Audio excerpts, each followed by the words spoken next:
On days when you're feeling low and you're not, for me, there's moments when I don't, what I should do. I should do is go to God with it. What's your numbing agent of choice? Is it spending? Is it eating? Is it watching? Is it social media likes? What's your numbing agent when you're not functioning like you should?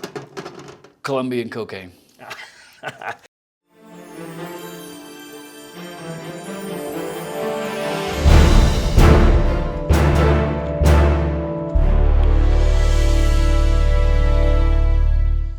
Okay, so I Declare War, the book's all about basically how to overcome the version of yourself that you don't want to be. Right. So when you think about the version of Carl that you don't want to be, describe that guy.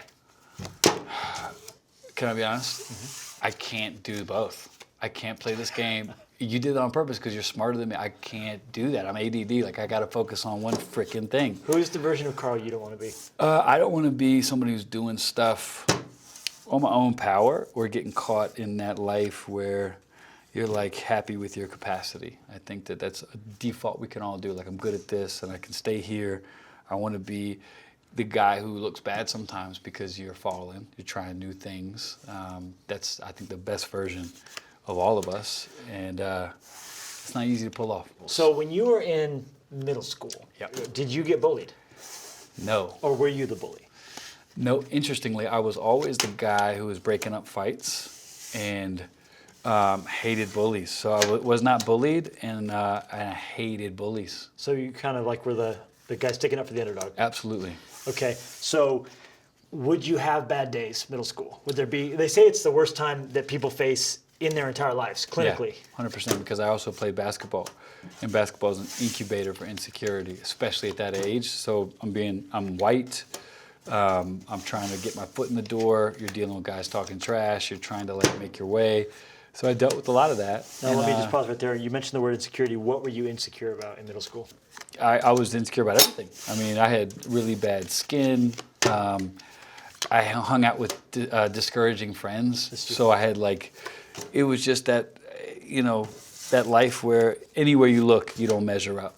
And I wasn't walking with Jesus, so I think that was a huge part of it. So when a trigger would happen, one of those things, bad skin breakout, whatever, what would be the reaction? What would come out when feeling insecure? What's your coping mechanism? Well, I don't know if I can dissect my junior high coping mechanism, but I can talk about my right now insecure. So when you feel insecure now, what do you do? Well, interestingly, I try to run right at it. Okay, let's talk about like preaching. As a preacher, you want to be secure. Other preachers that are better should make you feel insecure according to the devil. Me, let's say John Gray, he's an amazing preacher. He's better than me. Rather than like put my own clip up or like tell somebody to watch my podcast, I'll run at that insecurity and do the thing it's telling me not to do. Celebrate somebody else, highlight somebody else. New church comes into town. Even though it's ridiculous to think that any church could ever compete, insecurity would be, got to make sure we, run right at it, give that church money. Good. And it just absolutely puts water on the fire. That's amazing. A lot of what I talk about in I Declare War is emotional intelligence and performance. The way we can at times get into a place of paralysis by analysis. Overthinking stuff. You're around high-performance athletes, probably more than anybody I know. Yep. And how started with myself. Okay, that's very good. Fair. Kidding. Humble brag, but it's fair. I'm a low How would you athlete. compare and contrast what you see them do in the locker room, getting ready to perform at their best, to what an average person should be incorporating to their daily routines and rhythms? What's funny is, with famous people in general, athletes included, exact same problems.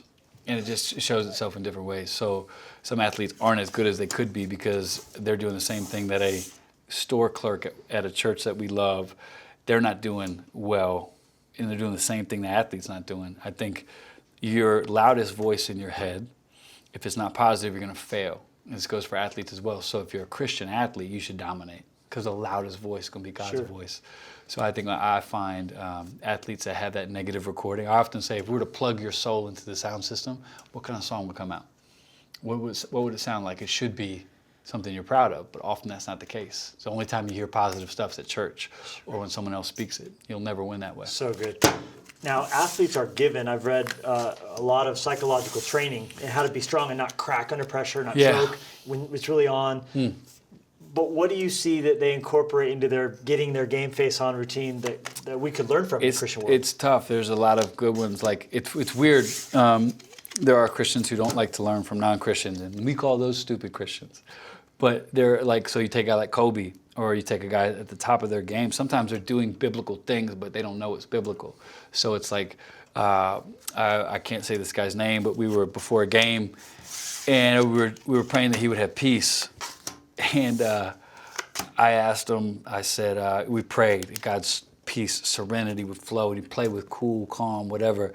And the moment we were done praying, I go, so what's the thought going through your head? He goes, I'm an effing lion. I went, But it was so funny how quickly he put it into practice. And I think the best athletes I know, they don't have ideas for long because those ideas become a reality. So it's like, hey, here's an idea, get up at 9 a.m. Or get up at 4 a.m. and go shoot. They do it. I think sometimes we're very slow. Back to your point, I heard this great thing at a conference about doing a daily devotion. I'm going to pray about that. Don't pray about that.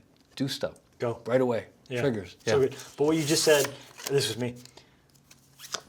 Very good. So you're dominating, and we haven't had one tie yet, which is very, very rare. Very rare. I didn't come to tie. I didn't come all the way here to tie at this game that I don't like. But what you said about this man saying, I'm the lion, that's a performance statement. Yes. That's something that he's saying and you got to tell yourself who you are before anybody else does. Hello. Bottom line. Tweet that somebody. I mean, if you don't know who you are, every city that we love will tell you who you are. And that's the problem with a lot of people. It's like, oh, I'm a single person. Really? You're not a single. You're the most efficient person in church. You have extra time right now. It's the same situation, different semantics. But he cares about his basketball game enough to declare that over his game. Absolutely. What do you declare over yourself every day? I'm a work in progress. God's still using me. Okay. That's my thing. Are there other rhythms that every day are a part of your life, Carl's day? No. No? I mean, yes, but they're not as consistent as that. Like I feel like God does something different in my life, but I think I'm a simple guy, so God gives me themes. Sure. So my theme is, hey, I'm a work in progress, and that right there for me is so laced because it keeps you humble on one side and also keeps you encouraged on the other. Because some areas where you think you haven't arrived, you're a work in progress. Other areas you think you're a failure, you're gonna be fine. You're a work in progress. So either way you look at it, it should lead you. The reality, I mean, people that you're closest to see more of you, see more of the unvarnished version of you. If temper's an issue, if mood is an issue, I don't see that in our relationship. I'm assuming there are days where even Carl Lentz has bad days. What's most likely to come out? Is it in the kids' relation with the kids or the wife or what? Sometimes that's the end of it, meaning they get the worst of it. Didn't start with them, but over the years, especially with Laura, I feel like I would have given my best to everybody but her. And it takes a while to get to that point where you're like, this is not okay. So you treat strangers better than you do your own kids and your own wife. That's a stark reality to deal with. But I feel like once you handle something, rather than like, oh, I need to pray about that. No, God, I don't want to treat my bride worse than I treat people that do not matter at all. Oh my gosh, obviously they matter. And then you begin to kind of flip the script a little bit. And so for me, if I'm at home and I don't have the mental bandwidth to play with my kids because I'm tired, I'm not going to blame my job. I'm not going to blame my kid. I'm going to look in the mirror and say, I got to steward my time better. And I feel like that extreme ownership is everything. That's those two words, extreme ownership, owning the parenting. You should write a book about owning things. I did. And that whole book's about that pretty much. Yeah. But it's not for everybody because if you like excuses and having a victim mentality, that book's awful. Sure. Like if you're getting obliterated in a game of war. I'm like cheating by accident. I just keep looking at No, that's you. That's you. Clearly, Okay. No, that's a sexist thing. So you're trying to say that kings are better than queens, or what's the deal? Y'all got that on camera? This guy. This is a two. Do you and Laura have similar fighting styles or dissimilar? Not dissimilar. So explain that. My family's really direct. Laura's family is more. You should figure it out by now. So like, Lentz's are verbal.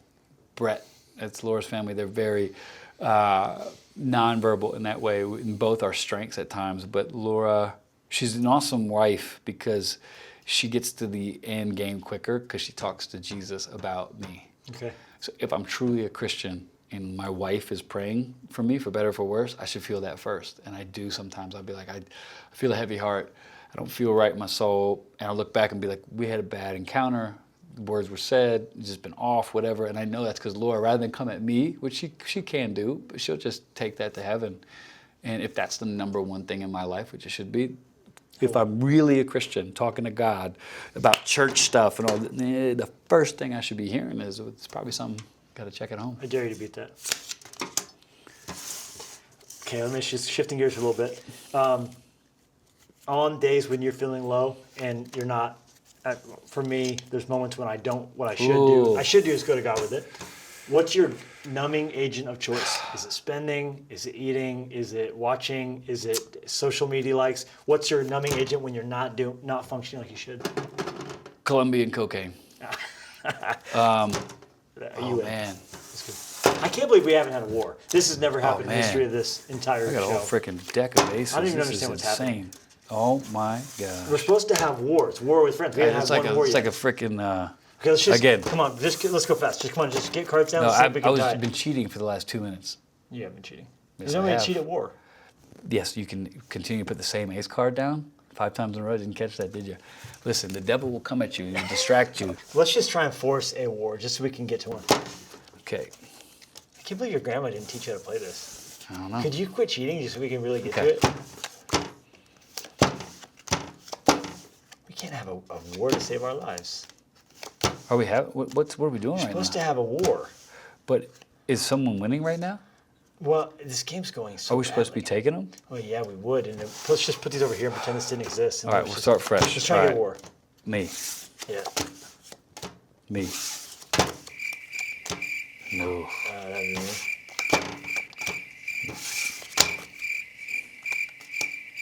Okay, we can ask you a question more. But can you keep going? Yeah.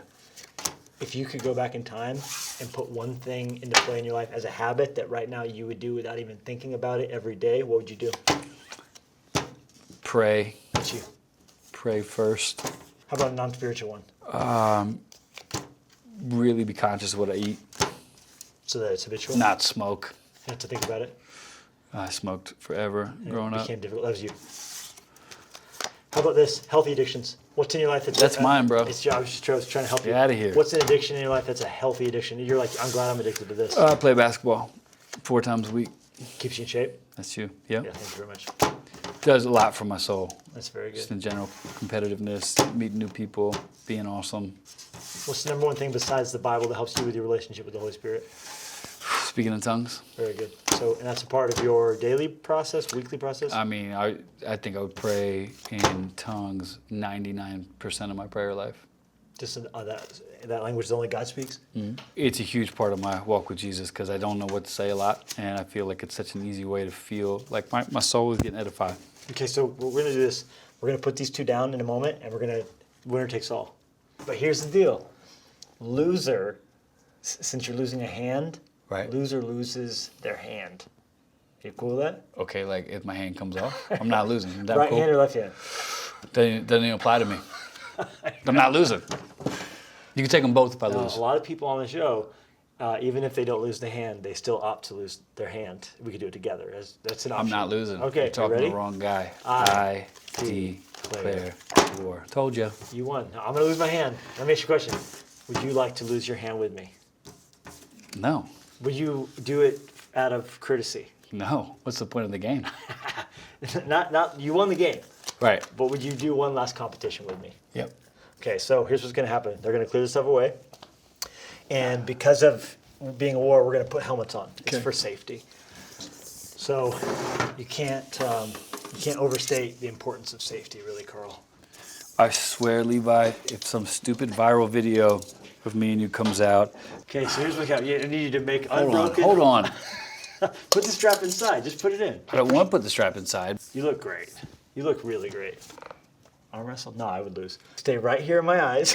They're going to put a box on the table with 2 holes in it. Okay. We're both going to reach our hands in the holes on 3. This is getting weird. I don't like any of this. Go. Out of my love for you. Everyone on YouTube can see what's in it. We have to, by feeling, try to figure out what's in it. What did I do over the past couple of years? I'm putting my hand in a hole, and you're okay, let's go. Okay, bring the box in. Okay, don't peek. So on 3, we're gonna put our hands in the hole. We have to try and guess what's in it. I'm not doing that. No, stop it right now. Nope. No.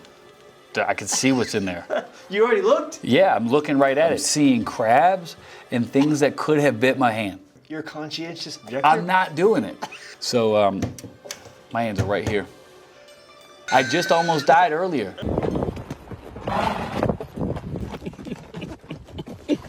I'm gonna choke. Tell your YouTube fans that you almost took me on a horse ride that cost me everything. I don't think they're alive. This is awful. Oh, they're alive. Thank you for being on World Oh Friends. my gosh. They're totally live. I know that. I can see that. I almost did it out of sheer love. Cut the tape. Have you got anybody yet? Everybody. Really, I'm the first one. That's kind of cool too. It's really good. No, you're like Who did you DJ get? Khaled, Who did you Craig get? Rochelle. We had Have Sadie you played Robertson. any of these yet? This Yeah. is such No, a no, good they're all getting played idea. this fall.